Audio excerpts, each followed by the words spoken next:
Hello everyone, मेरा नाम ग्वाडियर है और आज के इस एसएमसी के लेक्चर नंबर 2 में जो है हम फ्रैक्टल को थोड़ा और डेप्थ में जो है समझने वाले हैं।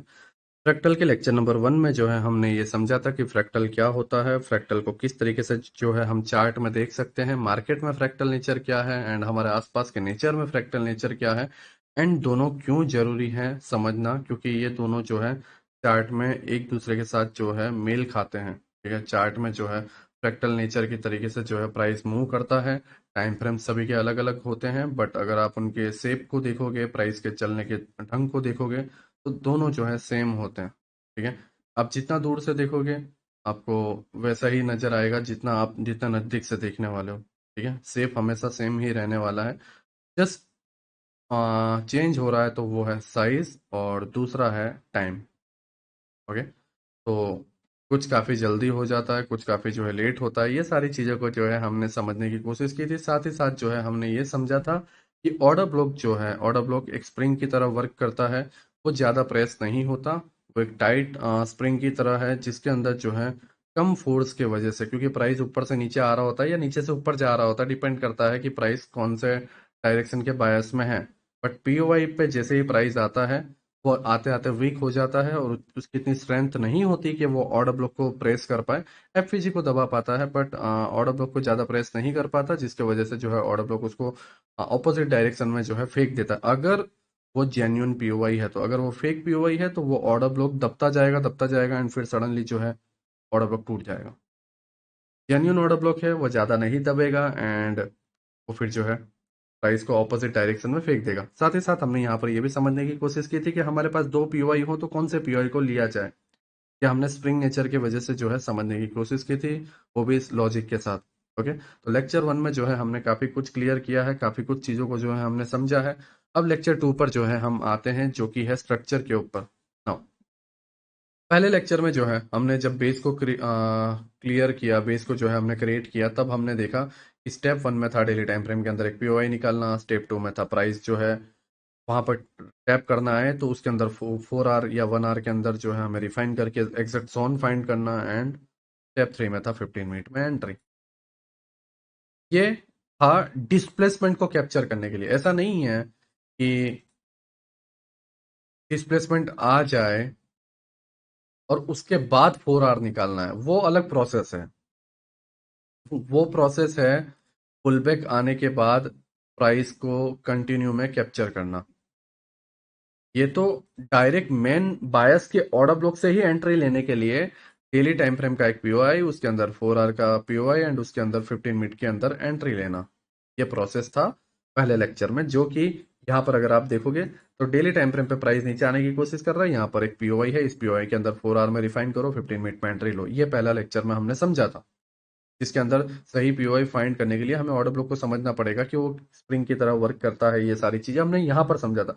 अब यहाँ पर ये डिस्प्लेसमेंट आ जाए, ठीक है, डिस्प्लेसमेंट के अंदर 4 आवर में ये पीओआई क्रिएट हो जाए, फिर अब इसके अंदर हमें एंट्री लेना और ये सारी चीजें, ठीक है। तो ये पूरा अलग है। हमने यहाँ पर देखा था कि डेली टाइम फ्रेम का पीओआई, उसके अंदर 4 आवर का ये पीओआई या 4 आवर का ये पीओआई, तो ये पीओआई से प्राइस गया और यहाँ पे 15 मिनट की एंट्री। ये पहले लेक्चर में हमने समझा था। ओके, तो कंफ्यूज मत होना, इसको यहाँ पर अप्लाई करने जाओगे तो फिर वो बेवकूफ़ी होगी। ओके, वैसे अप्लाई होता है बट हम सिस्टमेटिक तरीके से जो है हम जाएंगे, सही तरीके से पूरी प्रोसेस के साथ जो है हम जाएंगे। हमने यहाँ पर ये चीज़ों को देखने के लिए पहले लेक्चर को समझा था, तो उसको वहीं तक सीमित रखो। ओके, एंड अब सेकंड लेक्चर में जो है हम समझेंगे कि हमने जब डिस्प्लेसमेंट समझ लिया है तो उसके बाद ये जो पुल बैक आता है उसको कैसे समझा जाए। अब आप समझ रहे हो मैं क्या कहने की कोशिश कर रहा हूँ? ठीक है, तो अभी फिलहाल जो है हमने समझा पहले लेक्चर में कि डिस्प्लेसमेंट कैसे कैप्चर करें। अब डिस्प्लेसमेंट कैप्चर कर लिया, उसके बाद पुल बैक जो कि इस जोन तक आएगा। ओके, एंड फिर हम थर्ड लेक्चर में समझेंगे कंटिन्यूस। अब ये क्यों मैं इस वे में जा रहा हूँ, क्योंकि प्राइस एक जो है सिस्टमेटिक तरीके से जो है चलता है। अगर मैं आपको बताऊं, प्राइस के कुछ शेप हैं, प्राइस के चलने की कुछ स्टाइल है, कुछ पैटर्न्स हैं, उसके बाहर प्राइस नहीं चलता। और ये पैटर्न्स जो है नंबर्स में 6 या 7 हैं, उसके बाहर नहीं। ऐसा नहीं है कि प्राइस रैंडमली मूव करता है, कभी बड़ा मूव दे दिया, कभी छोटा मूव दे दिया, कभी रेंज में रह गया, कभी सडनली बहुत ऊंचा कूद गया एंड कूदते ही जा रहा है, कूदते ही जा रहा है, कूदते ही जा रहा है एंड उसके बाद सडनली बहुत नीचे गिरावट में बॉटम तक चला गया। ऐसा नहीं है। कभी सिंगल कैंडल अप, कभी सिंगल कैंडल डाउन, ऐसा नहीं रहता। प्राइस के मूव करने का एक तरीका रहता है और वो तरीका है रेंज। दूसरा पीओआई को टैप करने के बाद डिस्प्लेसमेंट। तीसरा डिस्प्लेसमेंट के बाद आता है पुल बैक। अब ये पुल बैक दो तरीके के होते हैं, डिस्प्लेसमेंट के बाद आने वाला पुल बैक, ठीक है, उसके बाद ये जब एक्सपेंशन आता है तो उसके बीच में और पुल बैक लेके फिर कंटिन्यूएशन करे तो ये पुल बैक और ये पुल बैक, इस तरीके के पुल बैक्स रहते हैं। डिस्प्लेसमेंट के बाद आने वाला पुल बैक, यहाँ पे आने वाला पुल बैक, और हर कंटिन्यूएशन में बीच बीच में आने वाले पुल बैक को पुल बैक बोला जाता है। ठीक है, तो पहला हमने समझा रेंज, दूसरा हमने समझा डिस्प्लेसमेंट। देखो डिस्प्लेसमेंट पीओआई से आने वाले शॉर्ट मूव को, जो स्टार्टिंग का जो फर्स्ट मूव होता है उसको बोलते हैं डिस्प्लेसमेंट। एक हायर टाइम फ्रेम के पीओआई से स्टार्टिंग में आने वाले मूव को बोलते हैं डिस्प्लेसमेंट। उसके बाद आता है पुल बैक, और वो डिस्प्लेसमेंट में बनने वाले लास्ट पीओआई को टैप करके मूव आता है एक्सपेंशन का। एक्सपेंशन आने के बाद अगेन पुल बैक अगर इसको कंटिन्यू करना है, और फिर कंटिन्यूएशन, फिर पुल बैक और कंटिन्यू करना है तो कंटिन्यूएशन, एंड लास्ट स्टेप आता है हमारा रिवर्सल,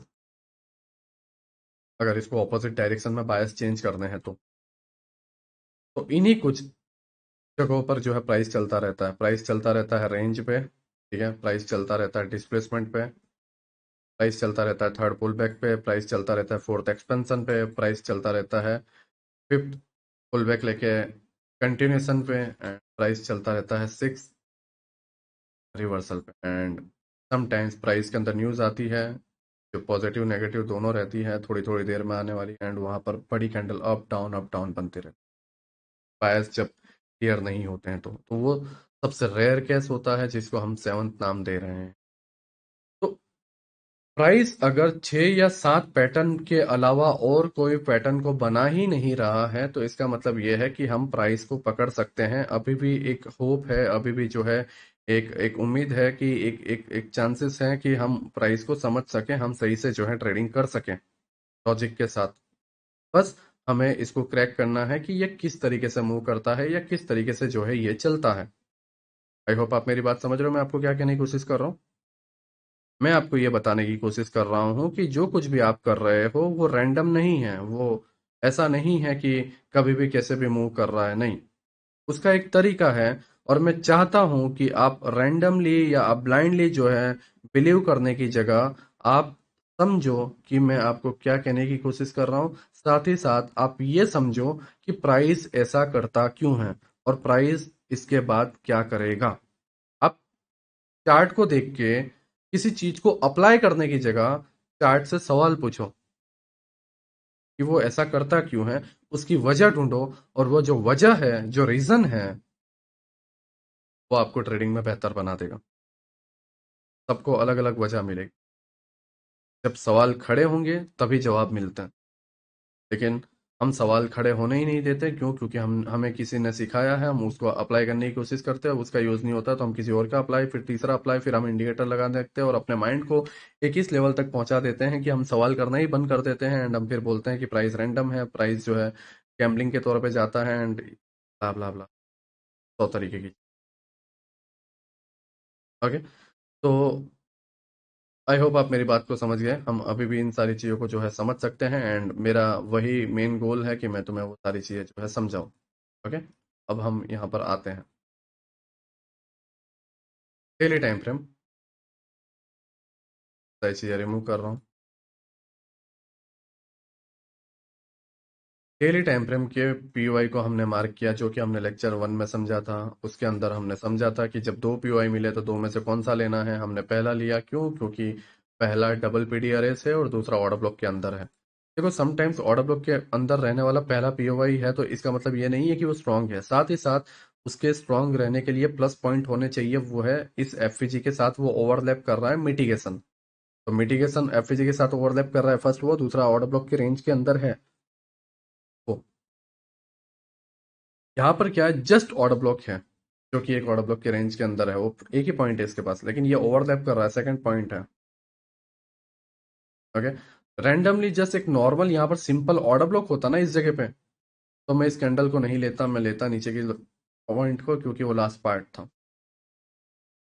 एफईजी वाला अगर ओवरलैप वाला पार्ट है तभी जो है पहला ऑर्डर ब्लॉक लो, इससे वो जो है आपको सही रिजल्ट देगा। अगर ओवरलैपिंग बिना का है और जस्ट ऐसा ही सिंपल ऑर्डर ब्लॉक यहाँ पर भी आ गया, बीच में एफईजी नहीं है, पीछे ना कोई मिटिगेशन ब्लॉक वगैरह है, ब्रेकर ब्लॉक वगैरह है, तो हाई चांसेस है कि प्राइस लास्ट वाले पीओआई को लेगा। ओके, अभी फिलहाल ओवरलैप वगैरह है तो प्राइस यहाँ से जाएगा। अब हमने रिफाइन कर दिया 15 मिनट में, जो कुछ भी एंट्री वगैरह है वो सारी चीजें देखने के बाद प्राइस में आ गया डिस्प्लेसमेंट। तो ये डिस्प्लेसमेंट पकड़ने का एक तरीका है, डिस्प्लेसमेंट को समझने का एक तरीका है। बट अब हमें ये देखना है, वो ये है आज का लेक्चर, डिस्प्लेसमेंट आने के बाद का पुल बैक, या फिर कंटिन्यूएशन में आने के बाद जो पुल बैक होता है वो। तो पुल बैक हमें समझना। अब पुल बैक के लिए कुछ पॉइंट्स हैं जो कि जरूरी है, और अगर आप किसी भी पॉइंट से भटकते हो तो आप पुल बैक को समझ नहीं पाओगे और पुल बैक में जो है आप ट्रैप हो जाओगे। पॉइंट नंबर 1, पुल बैक कहां से होगा, ये समझना। जैसे यहाँ पे अभी 4 आवर का ऑर्डर ब्लॉक है, तो क्या यहाँ से होगा, और अगर नहीं तो क्यों नहीं होगा, और यहाँ से नहीं होगा तो कहाँ से होगा। पहला क्वेश्चन ये, जब वो जगह फाइंड कर ली जाए तो उसके बाद दूसरा क्वेश्चन उठता है, दूसरा सवाल उठता है, वो ये है कि इस पुलबैक के बाद प्राइस कहाँ तक जाएगा, जो कि आंसर बनता है डिस्प्लेसमेंट में आने वाले मूव के अंदर last POI, order block and यहाँ पर है। ओके, तो पहला, पुलबैक कहाँ से होगा वो जगह को फाइंड करना, पुलबैक कहाँ तक होगा वो जगह को फाइंड फाइंड करना। ये दो जगह क्यों जरूरी है, क्योंकि हम किसी जगह से निकल रहे हैं तो हमें ये पता होना जरूरी है कि हमें एग्जिट कहाँ पर करना है। हम इस जगह पर एंटर हो रहे हैं तो हमें एग्जिट कहाँ पे करना है ये हमें पता होना चाहिए। अगर हम ऐसा नहीं करते हैं तो प्राइस के अंदर थर्ड स्टेप आ जाएगा, कंटिन्यूएशन, एंड उसके वजह से होगा क्या कि हमने एंट्री कर ली, हम सही टाइम पे एग्जिट नहीं कर पाए और एंट्री पॉइंट पे आ गए, या फिर हमने एसएल ले लिया। तो हुआ ये कि हमने एंट्री ली पहला पॉइंट में और वो मूव को मिस कर दिया बुक करने के लिए, तो वो रिवॉर्ड हमने खो दिया। दूसरा, यहाँ से एक अच्छी एंट्री की जा सकती थी, दूसरी एंट्री, वो हमने मिस कर दी। तीसरा, रिवॉर्ड की जगह हमने ले लिया लॉस, तो हम आ गए लॉस में। तो हमने टाइम की बर्बादी की, हमने 2 एंट्री मिस की, तीसरा हमने ले लिया लॉस। और उसके बाद आएगा हमारे अंदर frustration, over trading, and randomly जो है हम इस बड़ी बाइंग को देखते हुए कहीं पे भी कूदेंगे, एंड उसके बाद फिर यहाँ पर आ जाएगा पुल बैक और हम उसमें भी खत्म हो जाएंगे। और ये पुल बैक को देखते देखते जो है हम सोचेंगे कि प्राइस नीचे जाएगा और फिर सडनली कंटिन्यूस, एंड फिर हम देखते हैं कि कंटिन्यूएशन जाएगा एंड फिर आ जाएगा रिवर्स। तो सारी बर्बादी किसी एक पॉइंट से शुरू होती है, और वो पॉइंट ये भी हो सकती है, क्योंकि हर जगह पर ट्रैप है, हर जगह पर जस्ट एक छोटी सी चिंगारी चाहिए आपके माइंड को खराब करने के लिए, और आपका माइंड तिनकों की तरह जो है बिखर जाएगा। वजह क्या है? वजह बस सिंपल सी ये है कि हम समझते नहीं हैं, हम देखते हैं, और हम वो देखते हैं जो हम देखना चाहते हैं, हम वो नहीं देखते जो एक्चुअल में हो रहा है। ओके, हम इस पर बाद में आएंगे, अभी हमारा काम है पुलबैक को समझना। ठीक है, पुलबैक को समझेंगे, थर्ड लेक्चर में जो है हम कंटिन्यूएशन को समझेंगे, फिर बाद में हम लिक्विडिटीज को समझेंगे, एंट्री पैटर्न्स को समझेंगे। ठीक है, कंप्रेशन पॉइंट को समझेंगे, ये सारी चीज़ों को जो है हम बाद में समझेंगे, बट फिलहाल अभी हमारा काम है पुलबैक को समझ। ओके, नाउ पहला पॉइंट, कहाँ से रिवर्सल होगा उसका पता लगाना। ये इस पूरी प्रोसेस में सबसे टफ पार्ट है। क्यों? क्योंकि जब हम यहाँ से देखते हैं कि प्राइस कहाँ से रिवर्स होगा, तो हमारे ध्यान में सबसे पहला जो कि आता है वो है ऑर्डर ब्लॉक या तो एफवीजी या कोई पीओआई। पीओआई में होने वाले कोई भी ब्लॉक्स, कोई भी एफवीजी। अब अगर हम देखें तो यहाँ पर आता है 4 आर का ऑर्डर ब्लॉक, जिसके अंदर अगर हम देखें तो 1 आर में कोई पीओआई नहीं है, मतलब डेटा मिसमैच हो रहा है, ये पीओआई वीक है, जिसको हम बोलते हैं वीक ऑर्डर ब्लॉक। और जब ये वीक ऑर्डर ब्लॉक है तो यहाँ से रिवर्सल होने के चांसेस नहीं है और ये प्राइस ऐसे निकाल देगा, कोई रिवर्सल नहीं।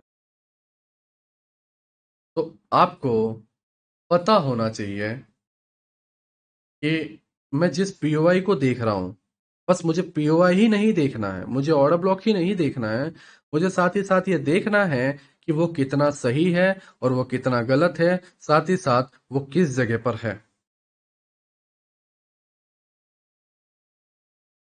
तभी आप समझ पाओगे कि प्राइस कहाँ से रिवर्स होगा, प्राइस कहाँ से कंटिन्यू करेगा। नहीं तो आप नहीं समझ।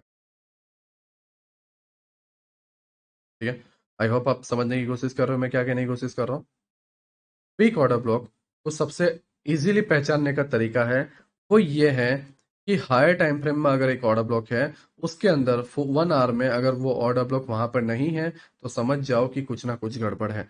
दूसरी चीज है, एक पुल बैक में इस तरीके का जब पुल बैक बनाता है, ये नीचे आया, लो बनाया, हाई बनाया और लो बनाया, तो यहां से लेके यहाँ की सारी कैंडल्स अगर एक ही कलर में है, हाई से लेके बॉटम तक, तो उसके चांसेस हैं कि वो वीक ऑर्डर ब्लॉक हो,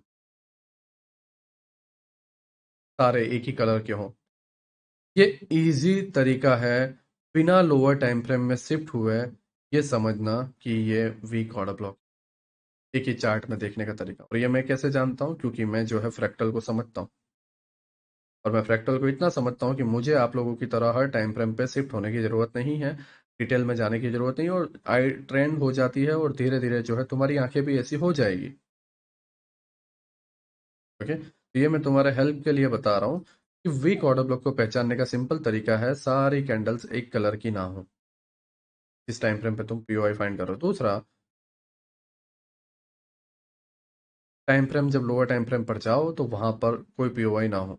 डेटा अगर मिसमैच हो रहा है, एक में पीओआई बता रहा है, दूसरे टाइम फ्रेम पे पीओआई नहीं बता रहा है, मतलब वहां पर गड़बड़ है। ठीक है, तो ये कुछ पॉइंट हैं जिसके वजह से आप पता लगा सकते हो कि ऑर्डर ब्लॉक वीक है या स्ट्रांग है, ऑर्डर ब्लॉक फेक है या ऑर्डर ब्लॉक जो है सही है। और जब आप इसका पता लगा लोगे, आप ट्रैप होने से जो है बच जाओगे। नाउ मैं ये नहीं बोलता कि वीक ऑर्डर ब्लॉक है इस तरीके से तो वो वर्क नहीं करेगा, वर्क करेगा। जैसे कि अभी यहाँ पर देखो, ये एक ऑर्डर ब्लॉक है, वीक ऑर्डर ब्लॉक, सारे ग्रीन कलर्स के, टूट गया। दूसरा, इसके अंदर एक और चीज मुझे सिखानी है। समटाइम्स देखोगे यहाँ पर ये 4 आर का पीओवाई है, एंड इसके अंदर आप देखोगे तो 1 आर का पीओवाई भी है, एंड उसके वजह से ये चीजें वर्क हुई एंड यहाँ से फिर प्राइस गिर गया, बट प्राइस हाई तक नहीं गया। इसका सहारा लिया इसने, 1 आर में पीओआई है, मतलब इसमें डेटा मिसमैच नहीं हुआ। 4 आर के अंदर 1 आर का पीओआई है, डेटा मिसमैच नहीं हुआ, चाहे कलर एक जैसे थे। तो इसने क्या किया, फिर भी इसको तोड़ा, लेकिन एक तरीके से एक पैटर्न यूज किया, वो ये है कि ये पीओआई को टैप करके मैं ऊपर तक मुंह दे देता हूँ और यहाँ से गिर जाता हूँ, जिससे लिक्विडिटी रिफ्यूलिंग हो और प्राइस नीचे जाए। तो इस पूरी जर्नी में आपको ये पता होना जरूरी है कि एक्चुअल में प्राइस जो है नीचे जाना चाहता है, तभी आप यहां से यहां तक का पुल बैक पकड़ोगे और फिर ये कंटिन्यूएशन पकड़ोगे। पुल बैक पकड़ने के लिए पहले पता होना चाहिए प्राइस जाना कहाँ चाहता है। अभी हम यहाँ पर पुल बैक फाइंड कर रहे हैं, लेकिन हम जानते हैं ऑलरेडी कि प्राइस ऊपर जाके ये पुल बैक लिया और फिर जाना तो ऊपर ही चाहता है, हम ये जानते हैं। तो बायस हमें पता होना जरूरी है। अगर आप बायस नहीं जानोगे तो आप रैंडमली कहीं पर भी पुल बैक ढूंढ रहे हो तो वो बेवकूफी है। आपको परफेक्ट होना है। तो तुम्हें ये सारी चीजें पता होना जरूरी है। अगर परफेक्ट नहीं होना है, गैम्बलिंग करना है, तो फिर इसमें इतना दिमाग लगाने की जरूरत नहीं है। टाइम क्यों बर्बाद कर रहे हो? जो कर रहे हो वो सही कर रहे हो तुम। ओके। अब यहाँ पर अगर आप देखोगे, आई से लो, आई से लो, आई से लो, सभी में सारे एक कलर की कैंडल्स हैं, लेकिन इनके पीओआईज एकदम परफेक्टली वर्क कर रहे हैं। ये पीओआईज एकदम परफेक्टली वर्क कर रहे हैं। बट यहाँ पर ऐसा क्या हुआ कि यहाँ पर सारे एक कलर की कैंडल थी, लेकिन ये पीओआई वर्क नहीं कर पाया और टूट गया। यहाँ पर तो सारी एक कलर की कैंडल थी, लेकिन ये ऑर्डर ब्लॉक वर्क कर गई। यहाँ पर सारे एक कलर की कैंडल थी, लेकिन फिर भी ये ऑर्डर ब्लॉक वर्क कर गया, एडवांस ऑर्डर ब्लॉक। यहाँ पर सारी एक कलर की कैंडल थी, फिर भी ये ऑर्डर ब्लॉक वर्क कर गया। क्यों? क्योंकि ये आपके बायस के सपोर्ट में है। और यही वजह है कि आप वीक ऑर्डर ब्लॉक, सही ऑर्डर ब्लॉक को समझ नहीं पाते हो। वीक ऑर्डर ब्लॉक का ये मीनिंग नहीं है कि सारे एक कलर की कैंडल्स होना ही, साथ ही साथ उसके अंदर डेटा मिसमैच होना चाहिए। मतलब 4 आवर या 1 आवर में, या आप किसी हाई टाइम फ्रेम पर देख रहे हो सारी एक ही कलर की कैंडल्स है, ग्रेट, आप देख रहे हो, लेकिन उसके अंदर क्या पीओआई है 1 आवर के? 4 आवर में पीओआई दिख रहा है जिस टाइम फ्रेम पे आप देख रहे हो, लेकिन 1 आवर में पीओआई है नहीं है। Okay, weak order block. But sometimes अगर उसके अंदर पीओआई नहीं भी होगा 1 आवर में, फिर भी वो वर्क कर जाता है। क्यों? क्योंकि वो आपके बायस के सपोर्ट में है। बट मोस्ट केसेस में ये होगा कि 4 आवर में पीओआई है और 1 आवर में पीओआई निकल ही जाएगा। रेयरली ऐसा होगा कि 1 आवर में पीओआई नहीं होगा, डेटा मिसमैच हो रहा होगा, फिर भी वर्क करेगा। बट मोस्ट केसेस में जो है डेटा मिसमैच नहीं करेगा। बट डेटा मिसमैच करे या ना करे, जरूरी यह है कि आपका बायस कहां पर है। अगर आप देखोगे यहाँ पर डेली टाइम फ्रेम पर, डेली टाइम फ्रेम पर एक ऑर्डर ब्लॉक एफएजी है, प्राइस ऑर्डर ब्लॉक एफएजी को टैप करके इस ऑर्डर ब्लॉक पे जा रहा है, मतलब टॉप से बॉटम पे जाने की कोशिश कर रहा है प्राइस। और जब प्राइस टॉप से बॉटम पे जाने की कोशिश कर रहा है, तो प्राइस नीचे जा रहा है, नीचे मैग्नेट है, और जब नीचे मैग्नेट है तो प्राइस इसको क्यों तोड़ेगा? इसका सपोर्ट लेगा, वो चाहे वीक ही क्यों ना हो। बस वो रीजन ढूंढता है, उसको छोटा सा रीजन चाहिए। कभी कभी होता है ना कि लोग ये बोलते हैं कि मुझे जो है या तुम्हें जो है सिर्फ लड़ाई की एक वजह चाहिए, और उसके बाद जो है तुम बस लड़ना स्टार्ट कर देते हो। वजह है, एक नॉर्मल एक टेम्पररी वजह है, जिसके थ्रू जो है आ, उसे रीजन मिल जाता है कि प्राइस जो है उस डायरेक्शन में जाए। आप समझ रहे हो मैं क्या कहने की कोशिश कर रहा हूँ? 1 आवर में पीओआई है, 4 आवर में पीओआई है, लोअर टाइम फ्रेम में पीओआई है, कोई भी पीओआई हो, वो वीक ऑर्डर ब्लॉक भी क्यों ना हो, ठीक है, कैसा भी पीओआई क्यों ना हो, इसकी प्रोबेबिलिटी ना के बराबर भी क्यों ना हो, अगर वही एक लास्ट ऑप्शन बचा है तो प्राइस उसको लेके बायस की तरफ चला जाएगा, नहीं तो एंड में लिक्विडिटी लेके चला जाएगा। तो बायस स्ट्रॉन्ग ऑर्डर ब्लॉक के अगेंस्ट में होंगे ना, तो स्ट्रॉन्ग ऑर्डर ब्लॉक भी टूट जाएगा। और बायस अगर वीक ऑर्डर ब्लॉक के सपोर्ट में होगा ना, तो वीक ऑर्डर ब्लॉक भी वर्क कर जाएगा। बायस जरूरी है। आप समझ रहे हो मैं क्या कैसे करने की कोशिश, इसका मतलब ये है कि अब वीक ऑर्डर ब्लॉक हम नहीं समझे, नहीं जरूरी है। अभी आप देखो बायस सबके हैं, लेफ्ट साइड में वीक ऑर्डर ब्लॉक बना, और हम यहां से सेल के लिए एंट्री लेते तो ट्रैप होते, लेकिन वीक ऑर्डर ब्लॉक पता था और बायस पता था, हमने ये नहीं सोचा कि पुल बैक यहां से आएगा, हम बच गए। और यही इसका बेनिफिट है। आप समझ रहे हो मैं क्या कहने की कोशिश कर रहा हूं? हर चीज को लॉजिक के साथ सोचो, समझ के साथ सोचो। एक अमाउंट लगा रहे हो, बहुत इजी है चीजें, बहुत इजी हैं ये सारी चीजें। इसको बहुत बेहतर तरीके से इस्तेमाल किया जा सकता है, और बहुत अच्छा अमाउंट बनाया जा सकता है, और बिना किसी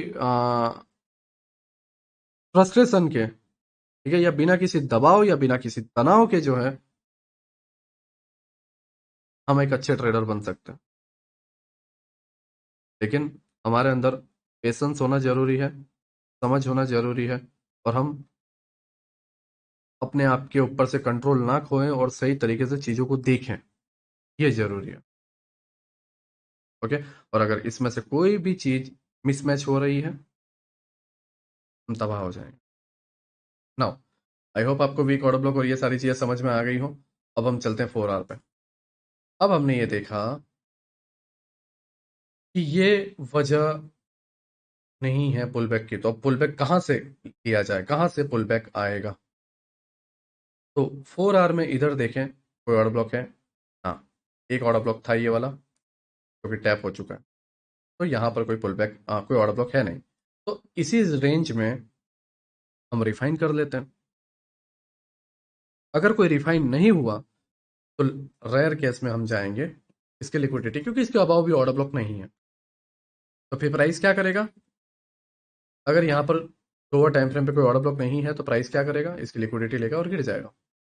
ओके, तो अबाव लिक्विडिटी है।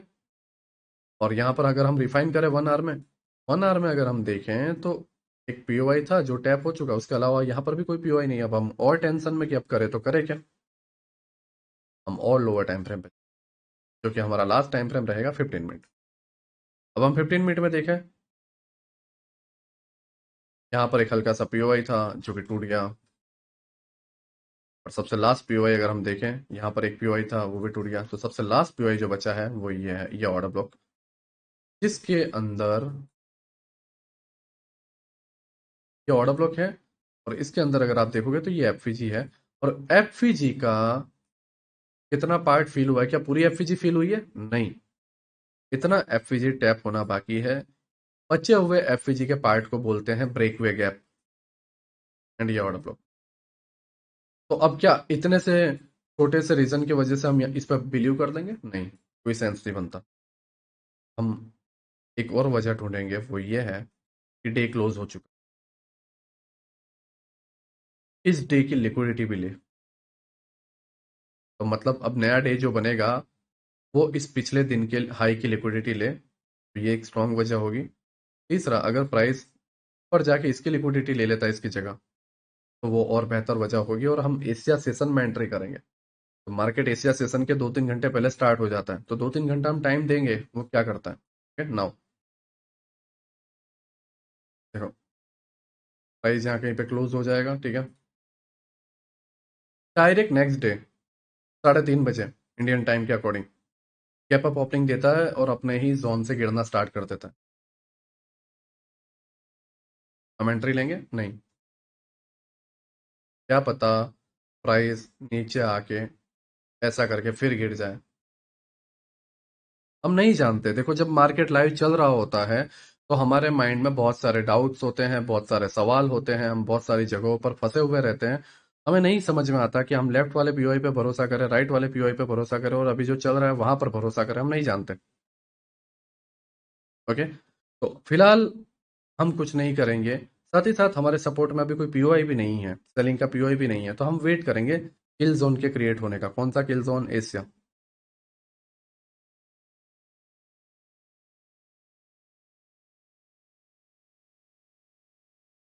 अभी तक एशिया स्टार्ट नहीं हुआ, ठीक है। नाउ एशिया पहली कैंडल डाउन जाती है, सेकंड कैंडल डाउन जाती है, और यहाँ पर एक पीओआई बनता है। इधर यहाँ पर एक पीओआई है। अब हमारे मन में एक डाउट है, प्राइस इस पीओआई को लेके अपसाइड चला गया तो, लेकिन हमारे साथ में एक और चीज है, वो ये है, हमारे सपोर्ट में एक पीओआई क्रिएट हो चुका है, ऑर्डर ब्लॉक एंड एफ। तो अब हमें ये तो क्लियर हो गया कि एंट्री लेनी है तो इस जगह से हम सेलिंग के लिए जा सकते हैं। फिर भी हम यहाँ पर देख लेते हैं क्या होता है। अब ये ऑर्डर ब्लॉक पे प्राइस आया, तो अब नीचे इसको डिफेंस करने के लिए कोई भी नहीं है। ये ऑर्डर ब्लॉक था वो टैप हो चुका है, और टैप करने के बाद जो मूव आया उसमें नया ऑर्डर ब्लॉक बना नहीं, तो प्राइस 110% नीचे जाने की कोशिश करेगा। एंड नीचे हमारे बायस कहाँ पर है? 4 आवर में अगर हम रिफाइन करें, वो है इस एफ के पास, ठीक है।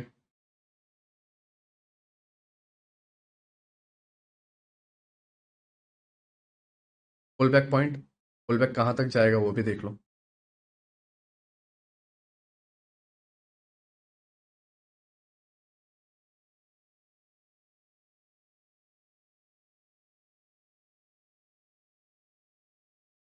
पुल बैक पॉइंट तक, राइट।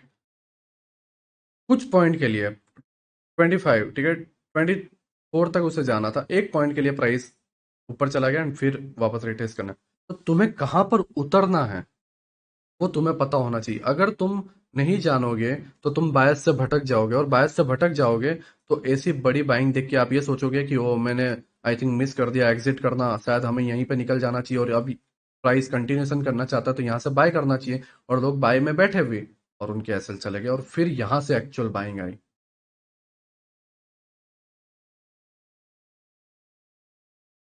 तो हाँ, हल्का सा भी बायस को मिस करना और खुद को भटका देना और गलत डिसीजन, एंड रिजल्ट होगा ओनली लॉस, एंड वो रियल लॉस होगा, अमाउंट का लॉस होगा। क्यों? क्योंकि हमने बायस को सही से नहीं समझा, हमने बायस को जो है थोड़ा सा भटका दिया। इसीलिए मैंने आपको बताया, पुल बैक के लिए आपको दो चीजें पता होना जरूरी है। पुल बैक कहाँ से आएगा, दूसरा कहाँ तक जाएगा। पुल बैक डन होते ही ट्रेड क्लोज। ओके, तो पुल बैक के प्रोसेस के लिए आपको ये दो चीजें पता होना जरूरी है। तीसरा, आपको सेशंस के अंदर एंट्री लेना जरूरी है। चौथा, आपको पता होना चाहिए weak order block, strong order block. पांचवा, आपको ये पता होना चाहिए कि समटाइम्स अगर कोई क्लियर पीओआई ना हो तो लोअर टाइम फ्रेम में रिफाइन करके लास्ट पीओआई लो। 15 मिनट के बहुत सारे पीओआई बचे हुए दिख जाएंगे सिर्फ, लेकिन सबसे लास्ट वाला, अगर वो नहीं तो लास्ट लास्ट पार्ट बचता है हमारा लिक्विडिटी ग्रैब करके गिरना। ओके, अब प्रॉब्लम ये है, मैं आपको कुछ और एग्जांपल्स बताता हूँ। सारी चीजें क्लियर नहीं रहती। यहाँ पर हमने 15 मिनट के एंट्री से जो है, 15 मिनट के पीओआई से जो है हमने एंट्री ले ली, पुल बैक फाइंड कर लिया। यहाँ पर अगर आप देखोगे, एक डेली टाइम फ्रेम का पीओआई है, डेली टाइम फ्रेम का पीओआई, डिस्प्लेसमेंट और ये पुल बैक। ओके, अब ये जब पुल बैक आया तो इसका पुल बैक देखो कहाँ से आया। क्या किसी 15 मिनट के पीओआई से आया? नहीं। कहाँ से आया? 4 आवर में मैं प्राइस को लेता हूँ अपने पिछले स्विंग के लिक्विडिटी को ग्रैब करके।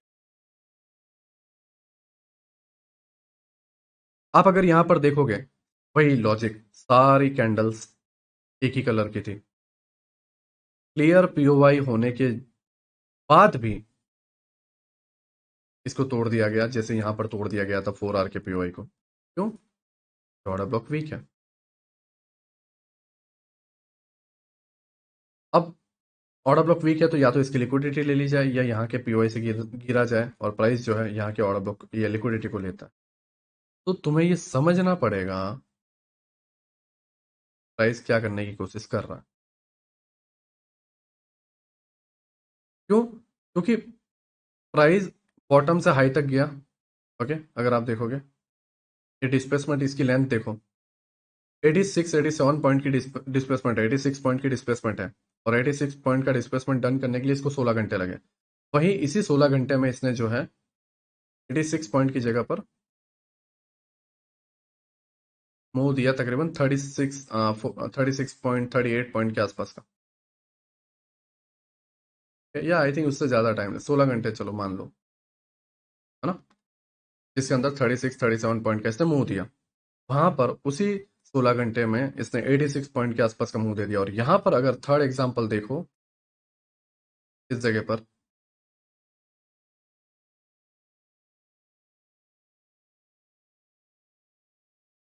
वो मुंह देता है 16 घंटे में 45 पॉइंट का। तो 16 घंटे में यहाँ पर 45 पॉइंट्स, यहाँ पे इसने दिए 86 पॉइंट, और यहाँ पर इसने दिए 38-36 पॉइंट।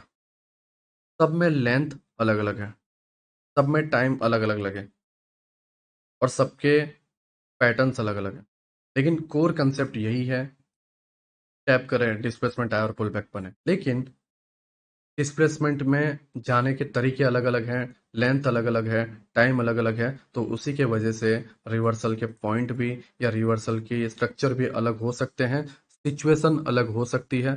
तो उस वजह से जो है हम मल्टीपल्स टाइम जो है फेल हो जाते हैं। देखो, कोई क्लियर इमेज नहीं है, कि हर बार 86 पॉइंट का ही डिस्प्लेसमेंट आएगा और हर बार 15 मिनट का लास्ट पीओआई से ही मूव आएगा या हर बार 4 आवर के पीओआई से ही मूव आएगा, ऐसा कोई फिक्स है ही नहीं। पैटर्न्स फिक्स हैं लेकिन टाइम और स्ट्रक्चर फिक्स नहीं है, और उसी के वजह से जो है हम कई बार ट्रैप में फंस जाते हैं, कई बार। ठीक है, अब हम सेकंड टाइम को देखते हैं कि ये इसके अंदर कहाँ से मूव आया। पहला,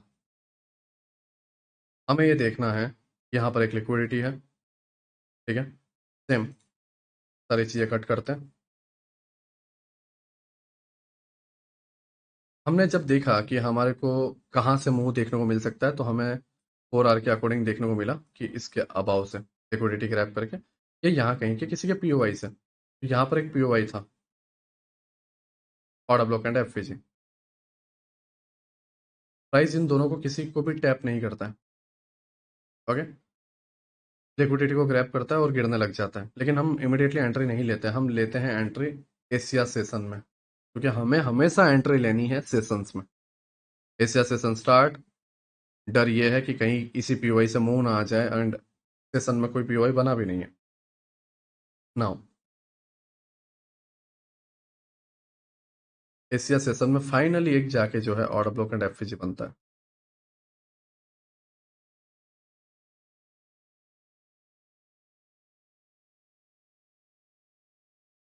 नाउ 15 मिनट में जो है अपसाइड में एक पीओआई है, एंड अगर आप 1 आवर में देखोगे, 1 आवर में इस जगह पे पीओआई नहीं है, ये एक एफवीजी है एंड प्राइस यहाँ से नीचे अगेन डेटा मिस में।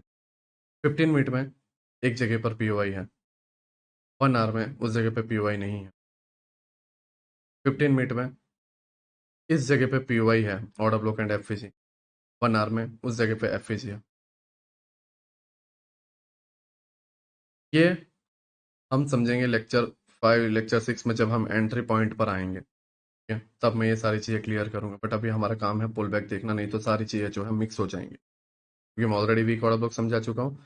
एंड अभी जो रनिंग के काफ़ी सारे बैच है उसमें मैंने ये समझाया हुआ है, मिस मैच एंट्री वगैरह कंप्रेशन पॉइंट में आई थिंक समझाया है। तो जब वो अपना टाइम आएगा, जब उसकी रिकॉर्डिंग होगी, तब मैं उसके अंदर आपको एक्सप्लेन कर दूंगा और आप इसको और बेहतर तरीके से समझ पाओगे। क्यों? क्योंकि अभी भी स्टिल हम एंट्री को ध्यान नहीं दे रहे, हम देख रहे हैं कि पुल बैक कहाँ से आ सकता है, पुल बैक यहाँ से आया, एंट्री कैसे लेनी है, कहाँ पर लेनी है, क्यों लेनी है, वो सारी चीज़ें जो है हम एंड के लेक्चर्स में जो है समझेंगे। ओके, एंड प्राइस वही फिर की तरफ से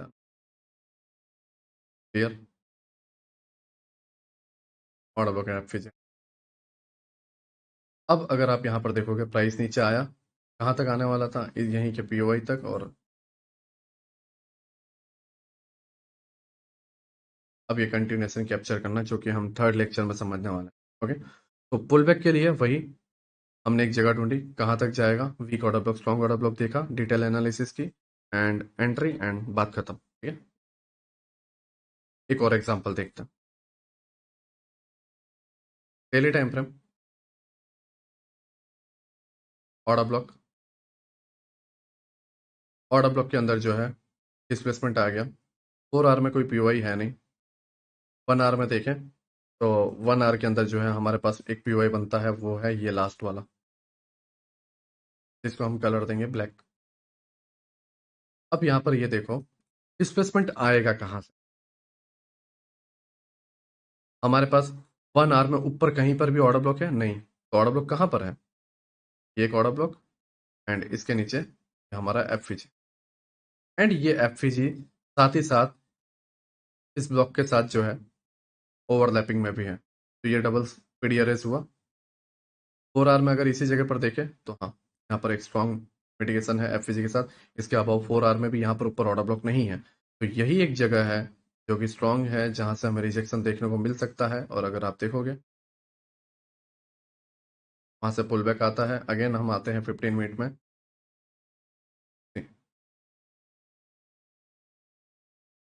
एशिया सेशन बना, एशिया पूरा नीचे जोन में आया, फिर लंदन न्यूयॉर्क,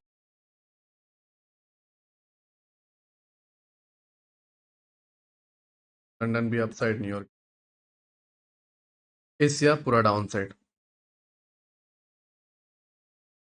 फिर हम कई बार ये सारे बायस को नहीं समझते हैं और एशिया में 1 आवर का पीओआई मार्क करके रख लेते हैं और फिर बोलते हैं कि एशिया के 1 आवर के पीओआई से तो प्राइस नीचे गया ही नहीं, मेरा तो ऐसा लग गया, वो है 100 तरीके की बात। ओके। 5 मिनट में अगर आप देखोगे तो ऑन टैप एशिया में डिस्प्लेसमेंट हुआ, पहले FVG order block entry and. Okay.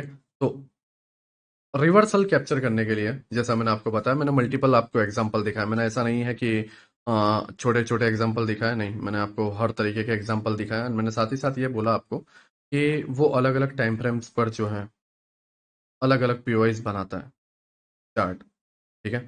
साथ ही साथ उनके जाने की वजह अलग अलग होती है, मूव करने की वजह अलग अलग होती है, स्ट्रक्चर अलग तरीके के बनते हैं। कई बार लिक्विडिटी लेके प्राइस गिरता है, कई बार ऑर्डर ब्लॉक लेके प्राइस गिरता है, कई बार प्राइस जो है मिटिगेशन लेके गिरता है, कई बार जो है weak order block strong order block को जो है नजरअंदाज कर देता है। तो आपको पहले ये देखना होगा रिवर्सल कहाँ से आता है। दूसरा, आपको ये देखना होगा कि रिवर्सल कहाँ से आने के बाद कहाँ तक जाएगा। ठीक है। इन दोनों लेंथ को जब आप समझ जाओगे, आप इजीली जो है इसके अंदर एंट्री कर पाओगे। नाउ समटाइम्स कुछ हार्ड पार्ट्स भी आते हैं जो कि मैं आपको बता दूं डेली टाइम फ्रेम पे।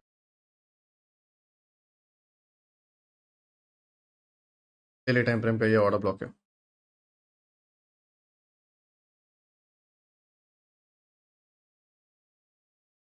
इसके अंदर हम रिफाइन करते हैं तो ये ऑर्डर ब्लॉक निकल के आता है। ओके। अब ऑर्डर ब्लॉक टैप होने के बाद, ऑर्डर ब्लॉक टैप, अब ये हार्ड पार्ट है, कहाँ से पुल बैक आएगा? क्या इस ऑर्डर ब्लॉक से? क्या इस ऑर्डर ब्लॉक से? अब दोनों एकदम पास पास में हैं तो सीधा सा इसको एक ही कर दो, फिर बीच में एक ही पॉइंट का गैप है तो एक ही कर दो, एक हो गए दोनों। फिर इसकी कोई नीड ही नहीं बनती। यहाँ से पुल बैक आके प्राइस यहाँ से, तो यहाँ पर पुल बैक अगर आप देखोगे तो सिर्फ 10-12 पॉइंट का हमें मिला।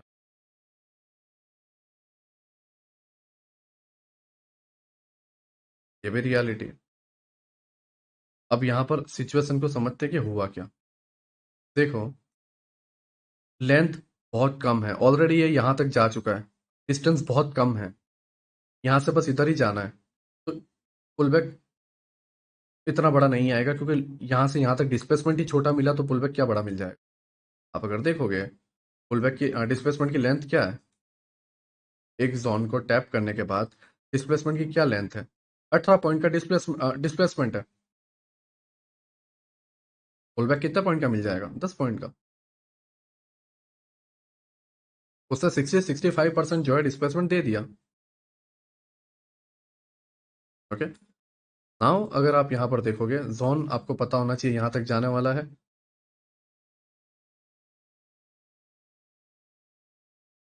लिक्विडिटी ग्रैब किया,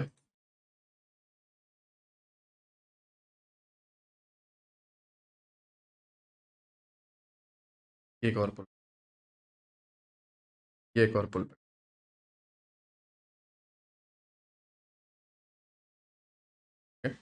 बट इसी पे ज्यादा ध्यान दो, धीरे धीरे जो है फिर बाद में आप इस पे जाना। ये सबसे हार्ड और सबसे टफ पार्ट, दोनों स्विंग की लिक्विडिटी ग्रैब करना, एंड ग्रैब करने के बाद एडवांस ऑर्डर ब्लॉक तक जो है मूव दे, फिर वहां से गिर जाना। ओके। तो आपको स्ट्रक्चर हमेशा एकदम इजी नहीं मिलेंगे, आपको स्ट्रक्चर हमेशा आपको टफ नहीं मिलेंगे, या हमेशा आपको एवरेज नहीं मिलेंगे, बदलते रहेंगे। हमेशा आपको सिचुएशन एक जैसी नहीं मिलेगी, एंट्री पैटर्न एक जैसे नहीं मिलेगी, नहीं, बदलता रहेगा, बदलता रहेगा। लेकिन कोर कंसेप्ट यही है कि डिस्प्लेसमेंट आने के बाद पुल बैक आना, एंड उस पुल बैक को कैसे कैप्चर करना है वो हमें आना चाहिए। जब हम कोई मूवी देखते हैं वॉर वाली, जिसके अंदर जो है कोई हीरो गन चलाता है या कोई ओल्ड मूवी देखते हैं जिसमें ओल्ड फाइट होती है तलवारों के थ्रू, तो स्वॉर्ड्स वो निकालते हैं, तलवार को निकालते हैं एंड लड़ने के लिए जाते हैं। तो सामने से हर बार विलन एक ही एक्शन में नहीं आएंगे। सारे विलन एक ही एक्शन में नहीं आएंगे। कोई कैसी तलवार घुमाएगा, कोई कैसी तलवार घुमाएगा, या कोई कैसे गन की गोलियां चलाएगा। सबके स्टाइल अलग अलग अलग हैं। बट जो मेन कैरेक्टर है उसका आंसर क्या है? मारना है, दैट्स इट। ये तो पता है कि मारने ही आ रहा है, हमें हमारे ऊपर हमला हो रहा है, ये बेसिक कोर कंसेप्ट है कि हमारे ऊपर हमला हो रहा है और हमें मारना है। लेकिन हमला किस तरीके से हो रहा है और मारना किस तरीके से है, ये जरूरी है। यहाँ पर जब तुम देखोगे कि किस तरीके से आपके ऊपर अटैक हुआ है, तो उसी के हिसाब से जो है आप उस अटैक को जो है रोकोगे और उसका रिप्लाई दोगे।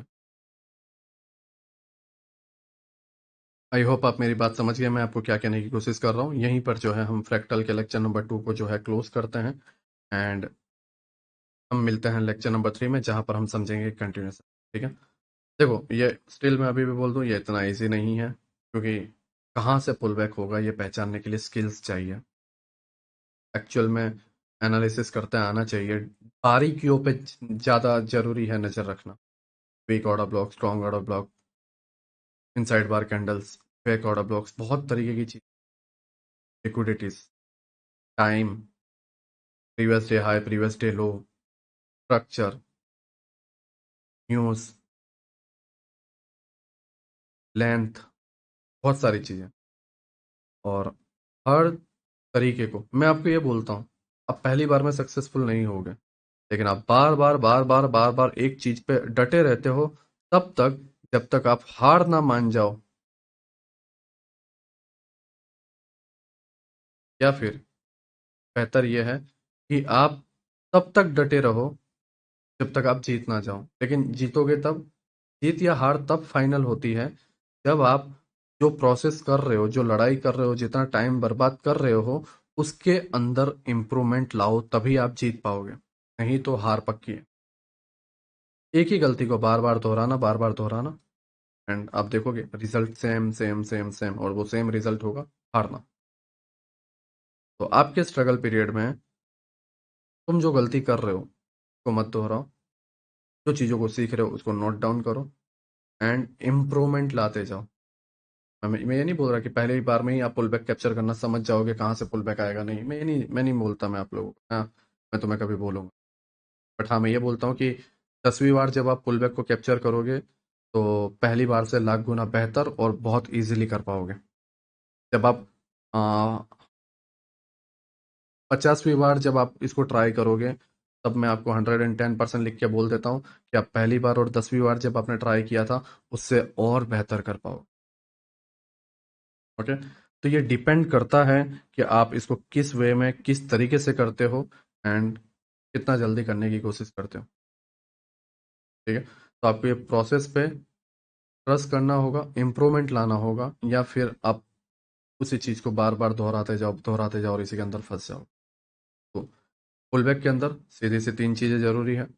कहाँ से पुल बैक आएगा, कहाँ तक आएगा, एंड एंट्री कहाँ से लेनी है। और डिटेल में अगर हम जाएं तो fake order block, weak order block, strong order block, liquidities, POIs नहीं है तो लास्ट पीओआई मार्क करना, स्ट्रक्चर नहीं है तो लिक्विडिटी क्रैप करके आना, डिस्प्लेसमेंट छोटा है तो पुल बैक भी छोटा आएगा, सेशंस के अंदर एंट्री लेना, ये सब कुछ बारीकी की जो है आपको ज़रूरत है वो आपको जानना है। अब हम जो है थर्ड लेक्चर में कंटिन्यूएशन को समझेंगे कि प्राइस जो है कंटिन्यूएशन में किस तरीके से जाता है, और कंटिन्यूएशन में जो है किस तरीके के स्ट्रक्चर्स बनते हैं, एंड कौन से पीओआई से जो है हम कंटिन्यू समझ सकते हैं, एंड किस तरीके की जो है हम एंट्री ले सकते हैं। ये सारी चीज़ें जो है हम थर्ड पार्ट में समझने की कोशिश करेंगे।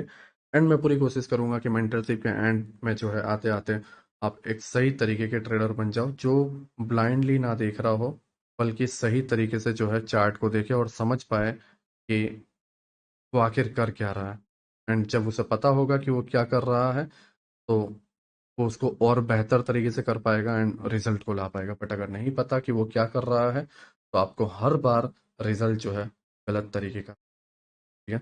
आई होप आप मेरी बात समझ गए मैं क्या कहने की कोशिश करता हूँ। ठीक है, तो लेक्चर 1 में जो है हमने फ्रैक्टल के बेस को समझा, लेक्चर 2 में जो है हमने पुल बैक को समझा, लेक्चर 3 में जो है हम कंटिन्यूएशन को समझेंगे एंड उसके बाद जो है लिक्विडिटीज, फिर बाद में जो है एंट्री पैटर्न्स की तरफ बढ़ेंगे एंड फिर एंड में जो है हमको क्लोज। मैं यहाँ पर इस लेक्चर को क्लोज कर रहा हूँ। लेक्चर नंबर 3 के लिए जो है मैं आपको वीडियो अपलोड कर दूंगा, वो भी जो है आपको फोल्डर में देखने को मिले। ठीक है, धीरे धीरे हम सारी रिकॉर्डिंग प्रोवाइड कर देंगे।